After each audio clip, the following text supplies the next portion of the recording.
Hey guys, Chris here. In 1986, Carrie was night fishing with her husband in Texas. Something came into their camp, she talked to it, pleaded with it, and then prayed. And then this is what happened. That's next. Okay guys, I'm in the studio tonight and I got a new table here set up. It's a little different setup than I usually have, but it's kind of comfortable for me to have this big high back chair like this. And tonight's beer is called Finding Paradise IPA, and that is from the Pizza Port Brewing Company out of Carlsbad, California. And it says, "Good beer brings good cheer." I could cheer about that. Oh boy, that is a nice light one. I'm just going right into the cup tonight. But that is, I don't know if you can see this, but it is a very blonde looking beer. It's an IPA. Check that out. And we're going to do a taste right out of the can here.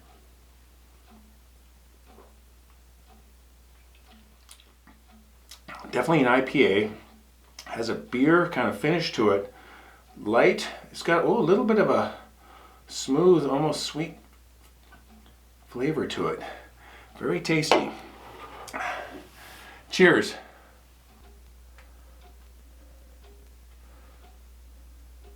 Okay, so our story comes to us from one of our viewers. Her name is Carrie.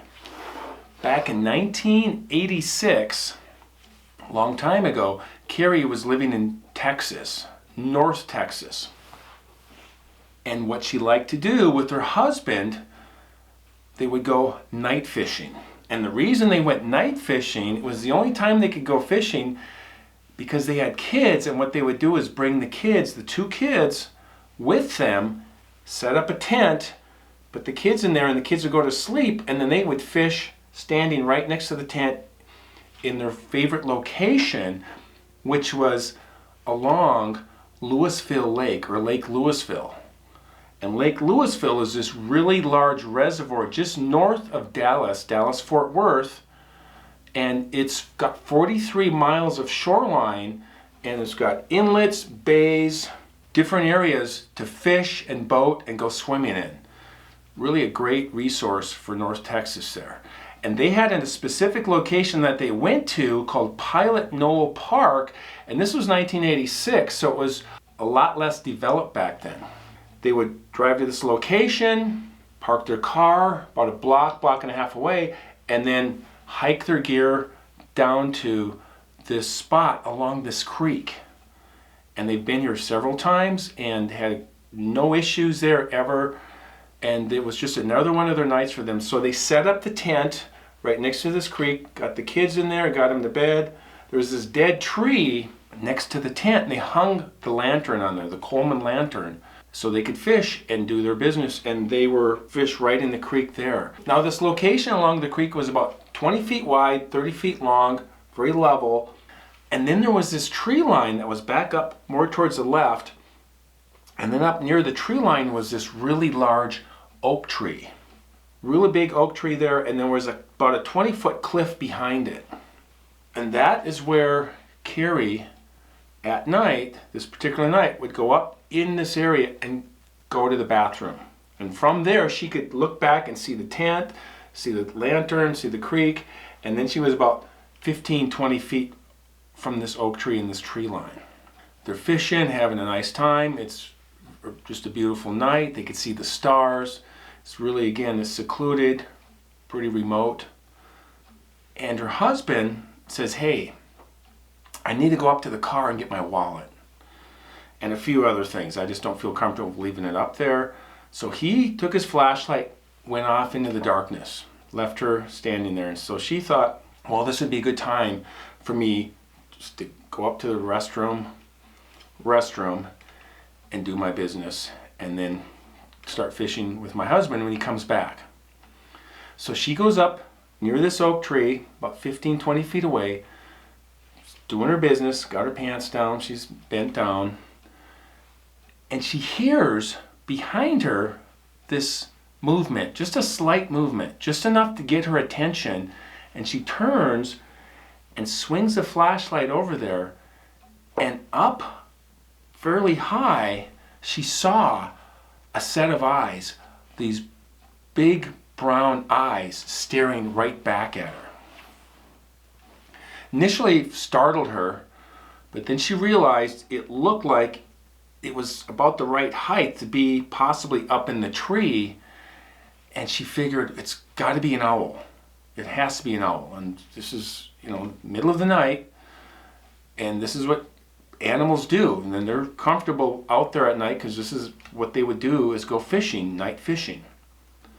So she turns the flashlight off, continues to do her business, and then she hears another sound up there. She hears this, like the leaves rustling. Quickly turns the light on, swings it over there, and she doesn't see anything. And she thought, well, it had to be a raccoon or a skunk, something, and I just missed it with the flashlight, like it maybe just took off right before I could see it. So she's like, okay, definitely feeling uneasy, like, okay, let's just get the job done here, and then I'm gonna go back down to camp and wait for my husband, and we'll continue fishing. She's trying to wrap it up, and she hears one more sound up there. But this time, she hears sounds like something walking up there, walking on 2 feet. She hears footsteps, and then they stop. She swung her flashlight around for the 3rd time, and she saw, with the flashlight, these large brown eyes, but this time, they were part of this massive creature. Hair-covered creature, light brown, beige hair on its entire body, except for the face and the hands, and it was like this grayish, leathery skin. Flat nose, really big, and she said it was male, definitely male, because she could see his business between his legs. She called them gonads. She could see his parts there hanging. She was terrified. This thing was walking towards her, cone-shaped head. She said it had to be 7, 8 feet tall, and because it was uphill, slowly walking down towards her, it was hard to tell the weight of it, but she guessed 500 to 600 pounds. She didn't know what to do. She immediately stood up, and this happened in just moments. She saw this in just moments. Pulled her pants up, didn't button them, didn't zip them up, and she turned and ran down the hill towards the tent where the kids were. She turned to face this thing. It was still walking towards her, and she screamed with everything she had for her husband. She didn't get a response. He didn't show up. And this thing, every step it took towards her, she felt more terror in her body. She didn't know what to do, and so she started talking to it. And we had a story like this from Randall in the Ozarks outside the Mark Twain National Forest, where he was talking to it, and then he ended up singing to it.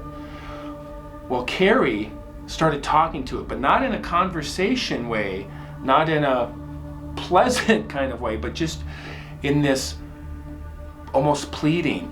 Please don't hurt us. I have children. Don't hurt me. Don't hurt my children. We would never hurt you. We would never hurt your children. We're not here to hurt anybody. This thing kept walking straight towards her. She tried it again, but this time she felt the anxiety in her body and the stress, and she was pleading with it even more. Please don't hurt us. For God's sakes, don't hurt us. And it didn't stop. It kept coming straight for her, really slow, very intentional. And she said it didn't have this vicious face on it. It wasn't baring its teeth. It wasn't having the angry eyes or growling or acting. It was just this large, frightening, lack of a better word, monster walking straight towards her. She finally started praying out loud. She said, God, please help us, protect my children in the name of Jesus. And right in that moment, this thing stopped, and it was like 10 feet away from her, staring at her, and she's staring back at it, just frozen with fear. She said, and this is an email that I got from Carrie. She said it tilted its head to the right. She said it cocked its head to the right, like it was a dog that was confused or trying to understand what someone was saying. And she stared at it, and it was staring right back at her, and she was backed up to the creek. She had nowhere else to go, and she couldn't leave the kids. And then in that moment, it turned its large shoulders back towards the forest and quickly disappeared into the tree line. Carrie was still standing there, just almost felt exhausted, and she'd been holding her breath, and she let out this large exhale and felt almost like she was hyperventilating, just trying to catch up with her breathing. About a minute later, her husband comes walking up. She runs up to him, tells him what had happened just moments earlier. He didn't believe her. He looked at her like she was crazy, is what she said. And I didn't get any follow-up on this. What happened years later, what's the conversation? Didn't get any of that. But in that moment, he didn't believe her.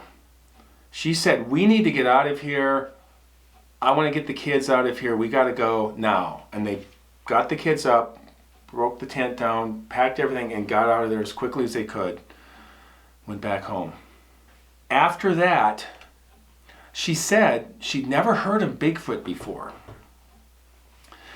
Her experience living in Texas, she'd never had heard anything about Bigfoot. And there's been Bigfoot sightings in Texas, quite a few actually.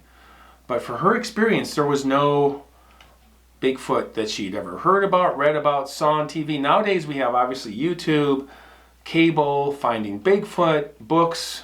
There's just a lot more information.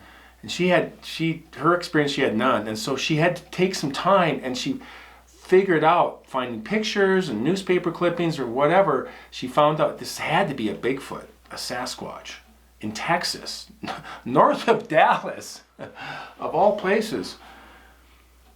And she said she doesn't tell people about this anymore. This is what she told me. She said people not only act like she's crazy, but they tell her that she's crazy. They tell her to her face that she's crazy, and she's just like tired of it. I don't want to. And this happened in 1986. It's not like she's got a new story every month or something since then. She's also had people say, well, it had to be somebody in a suit. It had to be a guy in a suit walking around trying to scare you, doing a big prank on you.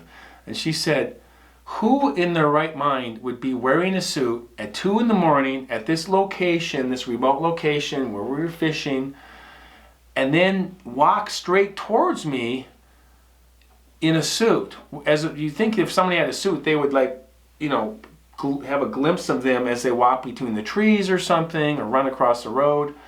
This thing came right for her into the lantern light 10 feet away, and she said there's no way it was a person. 8 feet tall, 7-8 feet tall, 500-600 pounds, very thick, very muscular, and she could clearly see its business hanging there between his legs, and there's no way somebody was going to try to fake that. So she said, I know what I saw, and this was not a guy in a suit. And she had a question for me, and then she wanted me to pass it on to you guys.